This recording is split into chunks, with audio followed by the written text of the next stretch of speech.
Assalamualaikum, Konco Dewi. Saya akan membahas alur cerita dari film Yang Endang Rose 1. Film ini bertema gangster yang dibintangi aktor tampan seperti saya, Ekin Cheng. Oke, langsung saya mulai saja ceritanya.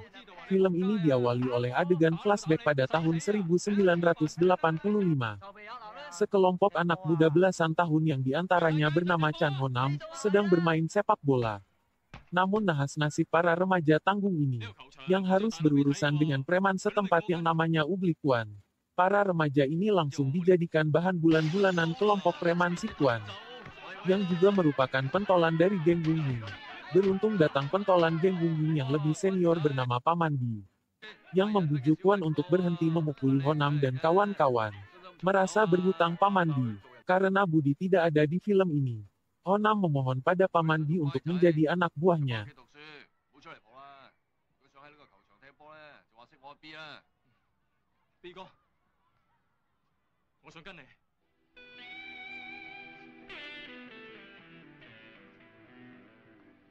Cerita meloncat pada tahun 1995.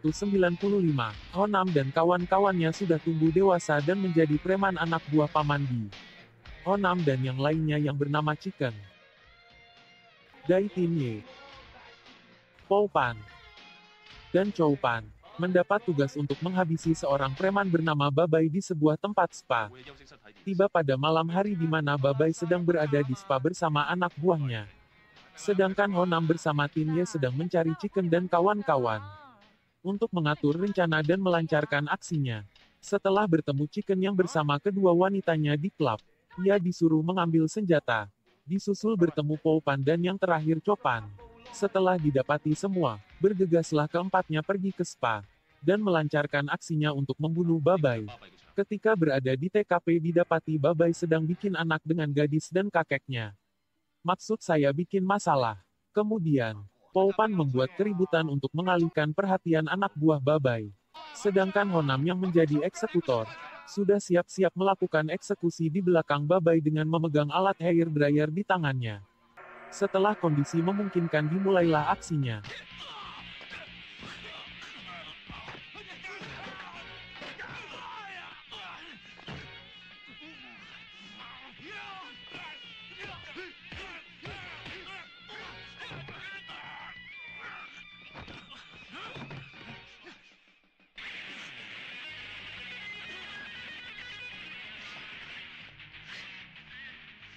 Karena merasa dirinya terancam Babai kemudian lari keluar dari spa. Kejar-kejaran di jalan raya pun terjadi. Dan sudah ada Chicken yang siap dengan pisau di tangannya. Dan mereka berhasil membunuh Babai.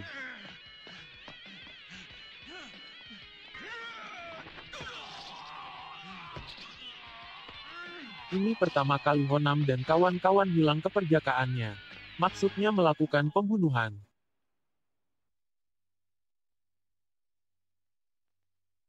Setelah kematian Babai, rupanya Babai adalah rekan Kuan yang juga berhutang 20 juta padanya. Ia merasa dirugikan atas tindakan Honam dan teman-temannya. Kuan berencana membuat perhitungan dengan Honam.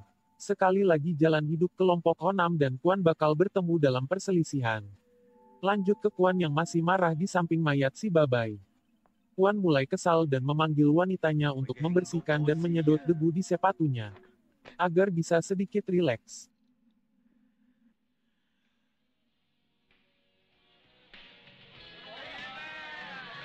Honam dan kawan-kawan merayakan keberhasilannya membunuh Babai di kafe terdekat.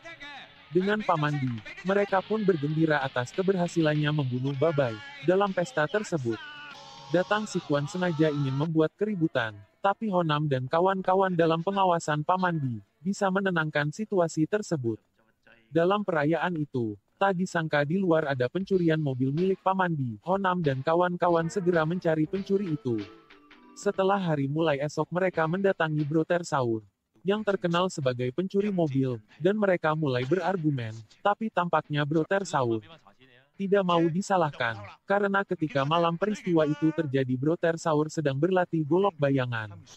Mungkin juga siluman. Setelah kelimanya memukuli Broter Saur hingga terkapar, ternyata Broter Saur bukanlah pelakunya. Lalu pergilah mereka dengan meninggalkan luka lebam di wajah Broter Saur.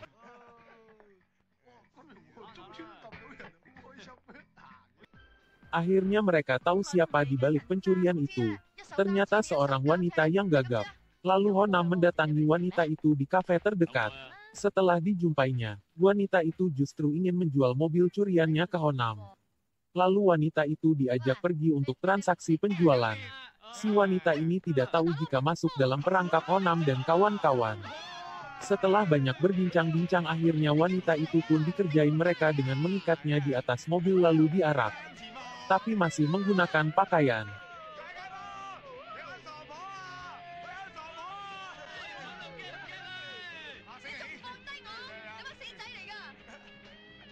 Geng Gunghing yang dipimpin Paman Bi mendatangi Fai Hong yang adalah bos si gadis pencuri itu.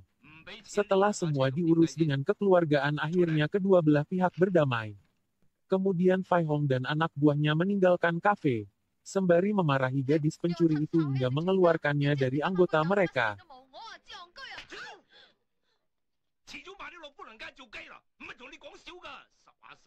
Lanjut ke cerita. Kuan mencoba merayu Honam agar bergabung dengan anggotanya. Yang jika mau nantinya akan dikasih aset kawasan. Akan tetapi Honam tidak tertarik dengan iming-iming tersebut. Ketika mereka keluar, di situ anak buah Kuan membawa si gadis pencuri. Yang akan dijadikan bintang film Bojomu Semangatku. Honam tampak merasa kasihan melihat gadis itu yang dibully anak buah Kuan. Honam lalu merangkul dan berpura-pura menjadi pacar si gadis pencuri. Kemudian dibawalah keluar gadis itu bersamanya. Di sini Kuan lagi-lagi dibuat kesal oleh Honam. Paman Bi mengajak Honam dan Chicken ke rumah Mr. Chiang yang menjadi petinggi mafia di situ. Paman Bi ingin mengenalkan mereka ke Mr. Chiang. Supaya mendapatkan pekerjaan baru. Ketika mereka sedang berbincang-bincang Chicken membuat ulah dengan mendahului Mr. Chiang mengambil makanan. Karena ulahnya Chicken merasa canggung di hadapan Mr. Chiang. Namun akhirnya, Mr. Chiang memberikan mereka pekerjaan. Ini awal mula Kuan melancarkan aksinya untuk membalas dendam pada Honam dan kawan-kawan. Chicken yang hidung belang dipancing agar terpisah dengan teman mereka. Menggunakan wanita untuk merayunya. Sedangkan Honam dan 3 lainnya masuk perangkap Kuan. Mereka disuruh ikut ke mobil yang dilengkapi senjata di dalamnya. Setelah mereka naik ke mobil tersebut, dalam perjalanan, mobil yang mereka tumpangi ditabrak truk dari belakang dan juga dari depan. Yang membawa anak buah Kuan yang dipersenjatai. Honam CS yang merasa panik mengambil senjata yang berada di dalam mobil. Ternyata hanya tipuan yang sebenarnya tidak ada senjata sama sekali. Mereka lalu bergegas keluar mobil dengan kedua kakinya. Kecuali Honam yang membawa rantai disabukkan ke perut. Tapi jumlah mereka terlalu banyak. Honam yang hanya bersenjatakan rantai. Mencoba menyelamatkan teman-temannya. Namun nahas. Dalam perang ini mereka harus rela kehilangan Chow Pan karena terbunuh dalam pertarungan.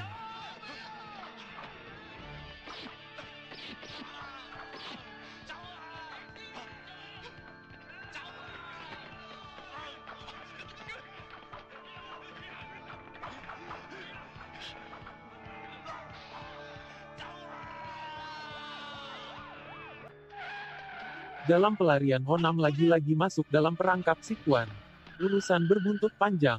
Kuan yang licik berhasil memecah belah kelompok Honam karena mengadu domba antara Honam dan Chicken. Dengan menggunakan pacar Chicken yang sebelumnya diculik. Lalu mereka dikasih obat perangsang agar melakukan video call di bawah kesadaran mereka.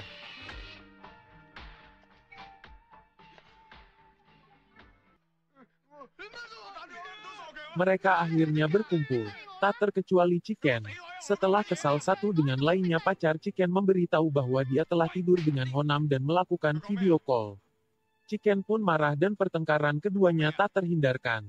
Hingga akhirnya Chicken pun pergi ke Taiwan. Dengan kepergiannya Chicken, anggota Honam CS dinamai trio Kwek-Kwek. Meskipun Honam marah kepada Chicken, dia memberikan jam tangan kepada Chicken sebelum dia pergi ke Taiwan untuk tambahan ongkos. Kursi ketua geng Gunghing yang pada saat itu dipegang oleh Mr. Chiang. Berhasil direbut oleh Kuan dengan segala tipu daya, sedangkan Honam yang dianggap melanggar aturan diusir dari geng Gunghing.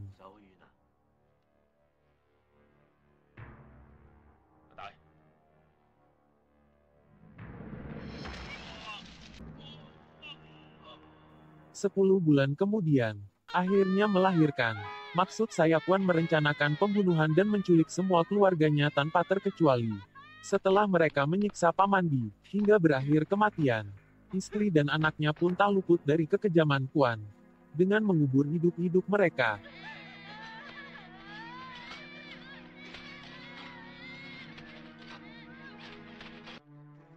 Setelah kematian Paman Bi, dalam acara pemakaman, Honam datang melayat, tapi dia hampir tidak diizinkan. Sebab kematian Paman Bi ada kaitannya dengan dirinya. Tapi apapun resikonya dia tidak pantang mundur. Karena dia sudah menganggap Paman Bi seperti keluarganya sendiri. Meski harus mendapat banyak cemoohan dan ejekan, juga tendangan dan tampolan. Ada juga yang merasa kasihan dan tidak tega. Seperti melihat janda baru. Setelah Honam selesai berdoa datanglah si Kuan. Yang membuat Honam dan kawan-kawan jengkel. Karena mereka tahu pelakunya adalah si Kuan. Dan hampir terjadi keributan. Akhirnya ketika si Kuan berjalan meninggalkan tempat sembahyangan, dia dihadiahi tendangan 2 ton dari si pendeta setempat.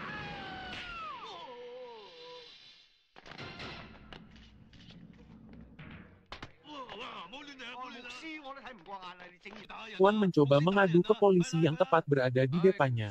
Namun jawaban polisi itu tak berpihak padanya. Polisi itu pun bilang bahwa dia tidak melihat kejadian apapun.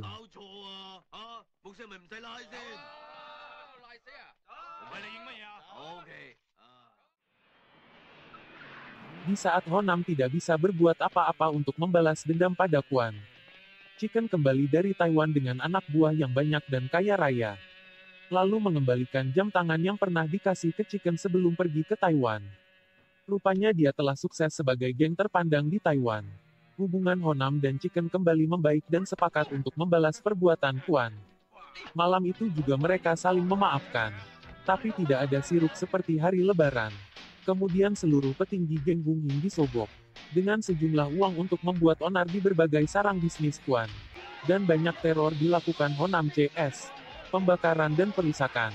Semua akses bisnis Kuan tak luput dari teror mereka. Sampai sang ibu Kuan pun menjadi sasaran mereka. Pau Pan yang menyamar menjadi wanita berada di bar si Kuan. Dan berada di depan toilet untuk menunggu ibu si Kuan pipis. Setelah ibu si Kuan mau pipis, Pau Pan mengikuti ibu Kuan. Lalu menghajarnya di depan pintu toilet hingga babak belur. Sedangkan di saat Kuan banyak mendapat telepon dari anak buahnya. Bahwa tempat bisnisnya kena teror semua. Dia melihat ibunya sendiri yang keluar dari toilet, wajahnya pun pada lebam.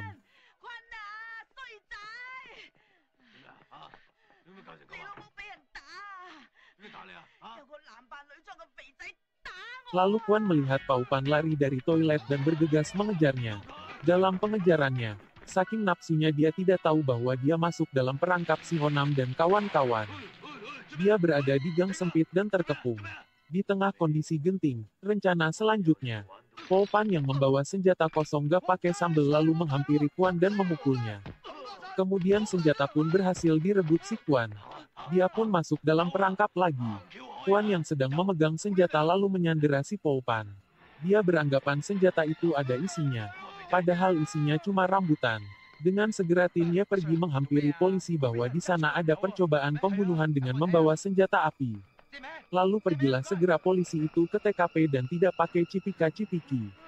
Polisi itu langsung menembak si Kuan yang masih memegang senjata. Akhirnya Kuan pun jatuh tersungkur, dan meninggal dunia.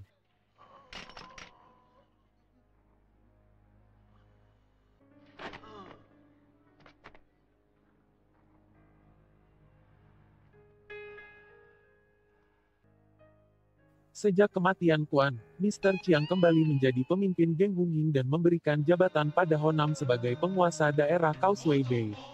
Sampai di sini dulu rangkuman alur kisah yang Endang Rose 1. Jika ada salah kata mohon maaf. Assalamualaikum warahmatullahi wabarakatuh. Dadah.